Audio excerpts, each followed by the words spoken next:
அது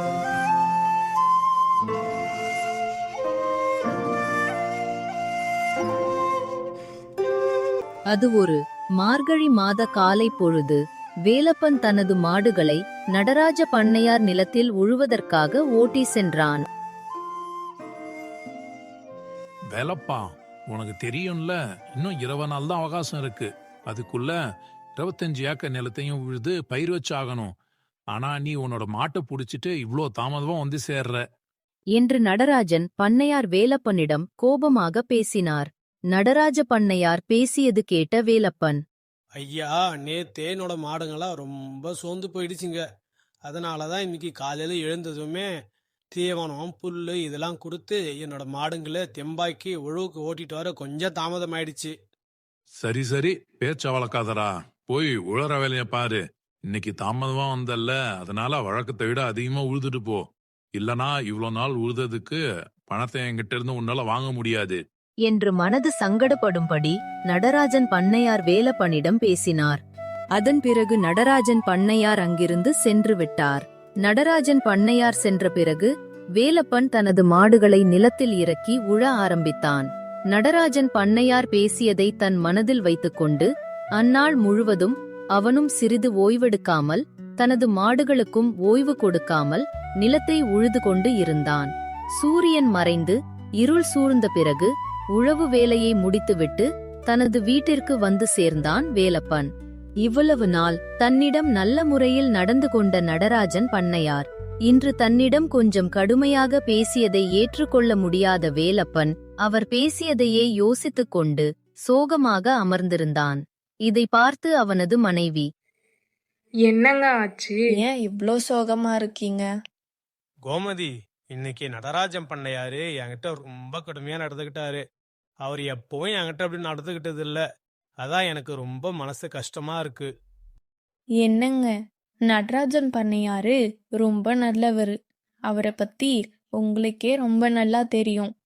நமக்கு கஷ்ட காலம் வரும்போதெல்லாம் அவரு தான் நமக்கு நிறைய உதவி பண்ணிருக்காரு. இப்போ அவர் நிலத்துல பயிர் வைக்க காலதாமதம் ஆகிறதால அவரு கொஞ்சம் கோவப்பட்டு பேசியிருப்பாரு. அதெல்லாம் நீங்க மனசுல வச்சுக்காதீங்க. நான் என்ன பண்றது கோமதி? நம்மோட ராமும் மாணிக்கமும் தொடர்ந்து ஊத்துட்டு இருக்குங்க. அதனால ரொம்ப சோர்வா காணப்படுதுங்க. அதனாலதான் இன்னைக்கு காலையில தீவனம் புல்லுலாம் கொடுத்து உழவுக்கு ஓட்டிட்டு போனேன். அதுல கொஞ்சம் தாமதம் ஆயிடுச்சு. நான் தான் சொல்றேன் இல்லைங்க, நடராஜன் பண்ணையார் பேசினத மனசுல வச்சுக்காதீங்கன்னு. நீங்க வேணும்னா பாருங்க, நாளைக்கு அவரே வந்து அவரு பேசினதுக்கு வருத்தப்பட்டு உங்ககிட்ட மன்னிப்பு கேட்கிறாரா இல்லையான்னு என்று கூறி வேலப்பனை கோமதி சமாதானம் செய்தாள். கோமதி சமாதானம் செய்ததில் வேலப்பன் நடராஜன் பண்ணையார் கூறியதை பற்றி யோசிப்பதை விட்டு கோமதியிடம் சகஜமாக சிரித்து பேச ஆரம்பித்தான். பாத்தியா மாணிக்கம், ஈர நிலத்துல இறங்கி கால் கெடுக்க கலப்பைய தோல்ல சுமந்துட்டு உழறது நாம 2 பேரும். அதுல வர பணத்தை வச்சு சொகுசா இருக்கிறது அவங்க 2 பேரும். ராமு, நாம கஷ்டப்பட்டு உழைக்கிற மாதிரிதான் நம்ம முதலாளியும் கஷ்டப்பட்டு உழைக்கிறாரு. அதுல வர பணத்துலதான் அவர் குடும்ப செலவையும் பாக்குறாரு, நமக்கும் தீவனம் வாங்கி கொடுக்கறாரு. நீ என்ன வேணா சொல்லு மாணிக்கம், நம்ம கஷ்டப்பட்டு உழலனா அவருக்கு பணம் கிடைக்குமா சொல்லு? ராமு, வருஷம் முழுவதும் நம்மளுக்கு உழவு வேலை கிடையாது. அறுவடை முடிஞ்சு மறுபடியும் பயிர் வைக்கும் போது மட்டும்தான் உழவு வேலை இருக்கு. மத்த நேரத்துல நம்மளால முதலாளிக்கு எந்த வருமானமும் கிடையாது. ஆனா மத்த நேரத்திலயும் நம்ம முதலாளி நம்மள எந்த குறையும் இல்லாம தானே பாத்துக்கிறாரு. ஆனா உழவு வேலை வரும்பொழுது ஒரு சில மாதம் ஓய்வே எடுக்காம தொடர்ந்து வேலை பார்க்குற மாதிரி இருக்குல்ல. கலப்பை என் கழுத்துல சுமந்து என் கழுத்தே உடஞ்சி போயிடும் போல. என்னால இந்த கொடுமையெல்லாம் பொறுத்துக்கவே முடியல. நான் சிவபெருமான் கிட்ட இதை பத்தி முறையிட தான் போறேன். மறுபடியுமா? போன வருஷம் இப்படிதான் ஏதேதோ பேச்சு கொடுத்து என்ன குழப்பி முதலாளிய பத்தி முறையிட சிவபெருமான் கிட்ட கூட்டிட்டு போன. ஆனா அங்க என்ன ஆச்சுன்னு உனக்கு மறந்து போச்சா என்ன? என்று மாணிக்கம் கூறியது. மாணிக்கம் கூறியதை கேட்ட ராமு போன வருடம் என்ன நிகழ்ந்தது என்பதை நினைத்து பார்த்தது. நீங்கள் இருவரும் வாழ்வில் உழைத்து வாழ்வது கடினமாக உள்ளது என என்னிடம் புகார் கூறுகிறீர்கள். உங்களது முதலாளி உங்களுக்கு உணவு கொடுப்பதிலோ உங்களை பராமரிப்பதிலோ எந்த குறையும் வைத்ததாக எனக்கு தெரியவில்லை. ஒரு மனிதன் கடுமையாக உழைத்தால் அவனை மாடை போல் உழைக்கிறான் என தங்களையே உதாரணமாக கூறுவார்கள். ஆனால் நீங்களே உழைப்பது கடினமாக உள்ளது என என்னிடம் புகார் கூற வந்துள்ளீர்கள். வேடிக்கையாக உள்ளது. மாடாக இருந்தாலும் சரி, மனிதனாக இருந்தாலும் சரி, உழைத்து வாழ வேண்டியது அவசியம். என்று முன்னர் நடந்ததை எண்ணி ராமு சிவபெருமானை சந்தித்து தன் முதலாளியை பற்றி குறை கூறும் எண்ணத்தை கைவிட்டது. அன்று இரவு சென்றது. மறுநாள் காலை எப்பொழுதும் போல் வேலப்பன் ராமுவையும் மாணிக்கத்தையும் ஓட்டிக்கொண்டு நடராஜன் பண்ணையார் நிலத்திற்கு உழவு வேலைக்கு சென்றான். வேலப்பன் வருவதை பார்த்து நடராஜன் பண்ணையார் வேலப்பனை சிறிது தோய்ந்த முகத்துடன் பார்த்து கொண்டிருந்தார். ஐயா, இன்னைக்கு என் மாடுங்களை நான் வெள்ளனே உழவுக்கு ஓட்டி வந்துட்டேன்.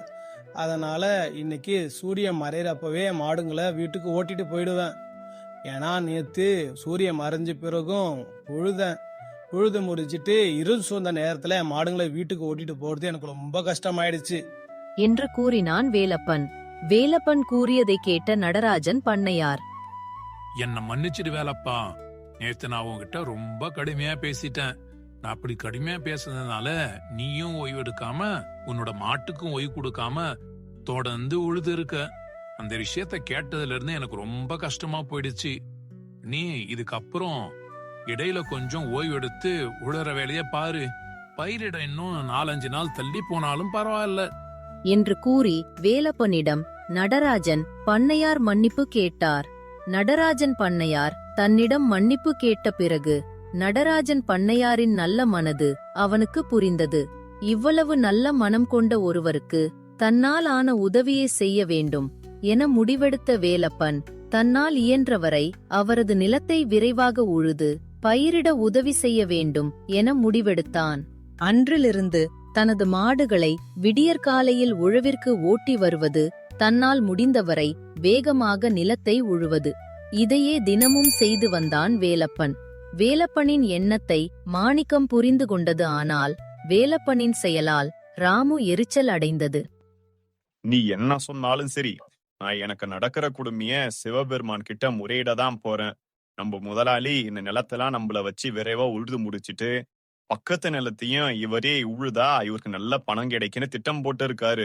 என்னால முடியாது. ஒரு நண்பனா உன்னால எனக்கு உதவி பண்ண முடியுமா முடியாதா சொல்லு என்று ராமு மாணிக்கத்திடம் கூறியது. ராமு கூறியதை கேட்ட மாணிக்கம் தனக்கு வேறு வழியில்லாததால் தன் முதலாளியை பற்றி சிவபெருமானிடம் புகார் கூற ஒப்புக்கொண்டது. அதன் பிறகு மாணிக்கமும் ராமுவும் சிவபெருமானை சந்திக்க சென்றன. தன்னை சந்திக்க வந்த ராமுவையும் மாணிக்கத்தையும் பார்த்த சிவபெருமான், போன வருடம் போல் இந்த வருடமும் தாங்கள் தங்களது முதலாளியை பற்றி குறை கூற வந்துவிட்டீர்கள் போல. பிரபு, நாங்கள் மாடாக பிறந்தாலும் எங்களுக்கும் வலி என்ற உணவு இருக்கிறதல்லவா? எங்களுக்கும் ஓய்வு தேவை. எங்களது வலியை புரிந்து கொள்ளுங்கள் என்று ராமு சிவபெருமானிடம் கூறியது. ராமு கூறியதை கேட்ட சிவபெருமான், தை மாதம் பிறக்கப் போகிறது. நான் தை மாதத்தில் இந்த பூலோகத்தை சுற்றி உலா வருவேன். அப்பொழுது உங்களுடைய முதலாளி உங்களை எப்படி நடத்துகிறார் என்பதை நானே நேரடியாக சோதிக்க வருகிறேன். அப்பொழுது தங்களுக்கான உபாயத்தை நான் கூறுகிறேன் என்று கூறி ராமுவையும் மாணிக்கத்தையும் அனுப்பி வைத்தார் சிவபெருமான். அதன் பிறகு ஒரு சில நாட்கள் சென்றது. உழவு வேலையும் முடிந்தது. மார்கழி மாதமும் முடிந்தது. அனைவருக்கும் நல்ல ஒரு வழி பிறக்க தை மாதமும் பிறந்தது. அன்று தை மாதத்தின் 2வது நாள் வேலப்பனும் கோமதியும் மாணிக்கத்தையும் ராமுவையும் குளிக்க வைத்து பொட்டு இட்டு அலங்காரம் செய்து பூஜை செய்து உணவு கொடுத்து மாட்டுப் பொங்கலை கொண்டாடி மகிழ்ந்தனர். இதனால் மாணிக்கம் மிகவும் மகிழ்ச்சி அடைந்தது. ஆனால் இதில் ராமுவுக்கு பெரிதும் உடன்பாடு இல்லை. வருஷத்துல இந்த ஒரு நாள் வந்தா போதும். எங்களை குளிக்க வைக்கிறது என்ன, எங்களுக்கு பொட்டு வச்சு அலங்காரம் பண்றது என்ன, இவங்க நடிப்பே நடிப்புதான். மறுநாளே ஏதாவது உழவு வேலை வந்தா போதும், உடனே அடின்னு அடிச்சு எங்களை உழவு வேலையில இறக்கி விட்டுறது என்று தனக்குத்தானே புலம்பிக் கொண்டிருந்தது ராமு. அப்பொழுது திடீரென சிவபெருமான் ராமுவின் முன் தோன்றினார். சிவபெருமானை பார்த்த ராமு அதிர்ச்சி அடைந்தது. பிரபு, இந்த அலங்காரம், எங்களுக்கு பண்ற பூஜை இதெல்லாம் பார்த்து நாங்க உங்ககிட்ட பொய் சொன்னதா நினைக்காதீங்க. நாளைக்கே ஏதாவது உழவு வேலை வந்தா போதும், சேத்துலயும் சகதிலையும் எங்களை இறங்கி உழ சொல்லுவாங்க. ஒரு நாள் மட்டும்தான் பிரபு இந்த கூத்தெல்லாம். இத மட்டும் வச்சு என் முதலாளி என்னை நல்லா பாத்துக்கிறான்னு நினைச்சிடாதீங்க. என்று ராமு சிவபெருமானிடம் கூறியது.